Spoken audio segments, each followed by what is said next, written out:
नमस्कार। हमारे साथ जो बैठे हुए हैं वे किसी पहचान के मोहताज नहीं, बल्कि बहुत कम उम्र में बहुत बड़े इन्होंने ख्याति हासिल की है। जिस प्रकार से उम्र आज दिखाई इनका दे रहा है, आपको लग नहीं रहा होगा इतनी छोटी सी उम्र में इतना बड़ा, इतना अच्छा ज्ञान। चूँकि कल्याणपुर बस्ती पूरब में पिछले 7 दिनों से लगातार यज्ञ हो रहा था, भागवत कथा सुनाई जा रही थी, इन्हीं के द्वारा भागवत कथा सुनाई दे रहा था। मैं बड़ा सौभाग्यशाली हूँ कि आज हमारे सामने गुरु महाराज जी, आयुष कृष्ण नयन जी महाराज जी उपस्थित हैं। आपको सुन करके लोग यहाँ के बहुत प्रफुल्लित हो गए हैं। सर बताइए। सबसे पहले तो जितने भी दर्शक देख रहे हैं, आप सभी लोगों को मेरी ओर से जय श्री राधे। जैसा कि आपको भी बताया ही है कि यहाँ कल्याणपुर बस्ती में 7 दिवसों से श्रीमद् भागवत कथा चल रही थी और आज विश्राम कल यहाँ कथा का हुआ और आज हम लोगों का यहाँ से प्रस्थान है। बड़ा प्रेम यहाँ के सभी लोगों से मिला और बड़ा आदर यहाँ के सभी लोगों से प्राप्त हुआ। हम श्री भागवत जी से यही प्रार्थना करते हैं कि यहाँ के सभी जनमानस पर श्री भागवत जी अपनी कृपा बनाएं और समस्त सभी लोगों का मंगल हो, कल्याण हो, इस कामना से हम भागवत जी से प्रार्थना करते हैं। और बड़ा अच्छा लगा। बिहार की ये धरती है, मिथिला की धरती है, इसे सीता जी की जन्मभूमि कहा जाता है। साक्षात भगवती सीता का प्रागट्य स्थली है, तो अपने में किसी तीर्थ से कम नहीं है। तो हमें भी इस बिहार की धरती पर इस बार दूसरी बार आने का अवसर मिला और अब आगामी पुनः अक्टूबर के महीने में यहाँ आने का पुनः कथा का अवसर लगेगा। तो सभी लोगों के मंगल की खूब खूब कामना और आप सभी लोगों को जय श्री राम। अभी आप जहाँ ठहरे हुए हैं, ये माननीय प्रखंड प्रमुख मोहिउद्दीन नगर जवाहरलाल राय जी के यहाँ ठहरे हुए हैं। आप पिछले 7 दिनों से लगातार, क्या आपको यहाँ किसी प्रकार की कोई कष्ट भी हुई? नहीं, काफ़ी बहुत अच्छा परिवार है, बहुत अच्छा परिवार है। और खुद भी जो प्रमुख साहब हैं वो काफ़ी प्रेम भक्ति भाव से जुड़े हुए हैं और बड़े आनंद से रात्रि में काफ़ी देर हम लोग बैठते हैं, आपस में चर्चा भी करते हैं, बातचीत भी करते हैं। तो काफ़ी भक्तिमय परिवार है।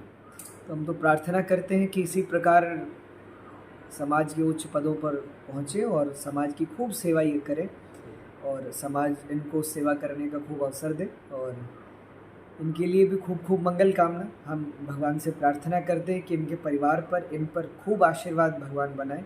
ऐसी भी हम भगवान से कामना करते हैं, प्रार्थना करते हैं।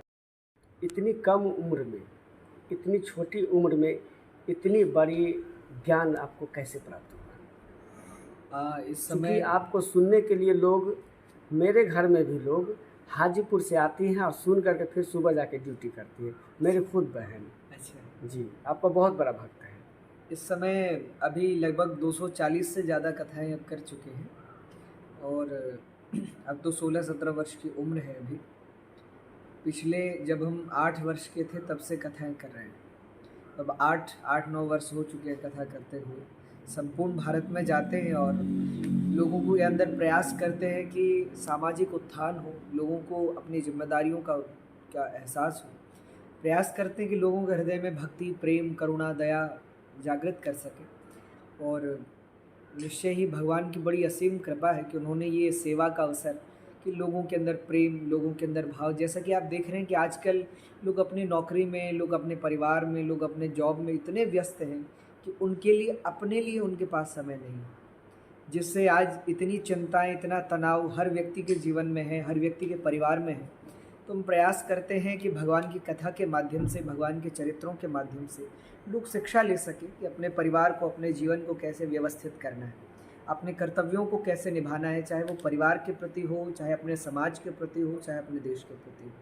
तो लोग अपने कर्तव्यों के प्रति निष्ठावान बने, ऐसी हम प्रयास करते हैं। समाज में जो कुछ बुराइयां हैं, चाहे व्यसन कह लीजिए, आप नशा कह लीजिए, चाहे अशिक्षा कह लीजिए या कुछ कुप्रथाएं कह लीजिए, उनको भी मिटाने का प्रयास करते हैं और लोगों को जागृत करते हैं कि लोग एक वास्तविक रूप से मानवता को प्राप्त करें और वास्तविक रूप से मानव बने। कहा जाता है ध्वनि और धुआं, यज्ञ का धुआं और यज्ञ का जो मंत्रोच्चारण होता है, ध्वनि और धुआं जहाँ तक जाता है वहाँ तक का वातावरण शुद्ध हो जाता है। उस पर 2 लाइन कर दीजिए। देखिए, यज्ञ को हमारे यहाँ कहते हैं यज्ञो वै विष्णु।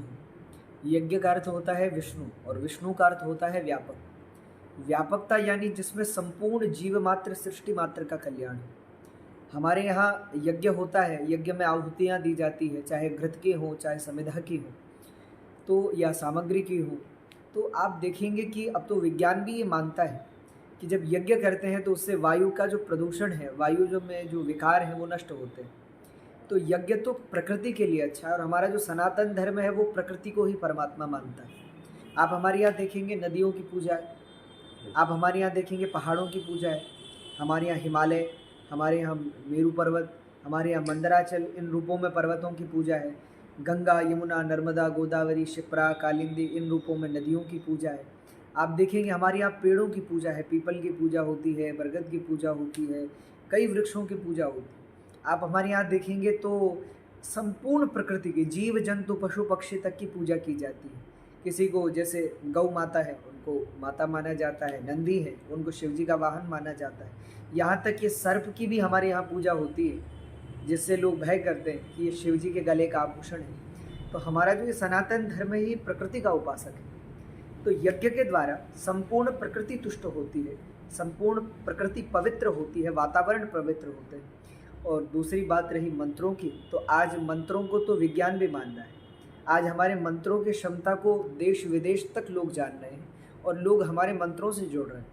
क्योंकि जब आप किसी मंत्र का उच्चारण करते हैं तो उस मंत्र के उच्चारण में जो शक्ति लगती है, कुछ तरंगें उत्पन्न होती हैं जिनको वेव कहा जाता है सब इंग्लिश में, तो कई बीमारियों का, कई रोगों को मिटा देती है। तो आज हमारे मंत्रों को, हमारे यज्ञों को केवल आज हम नहीं कर रहे हैं, बल्कि हमारे ऋषि मुनियों की परंपरा को विदेशी लोग भी अपना रहे हैं, और विज्ञान भी इसको आज मान रहा है। तो निश्चय ही यज्ञ के अनेक लाभ हैं, और जीव मात्र के, प्राणी मात्र के कल्याण के लिए यज्ञ होता है। आपको कोटि कोटि धन्यवाद, बहुत बहुत धन्यवाद। ये आपने हमारी कल्याणपुर, बस्तीपुर और समस्तीपुर की पावन धरती पर आकर इस धरती को आपने काफ़ी धन्य धान कर दिया।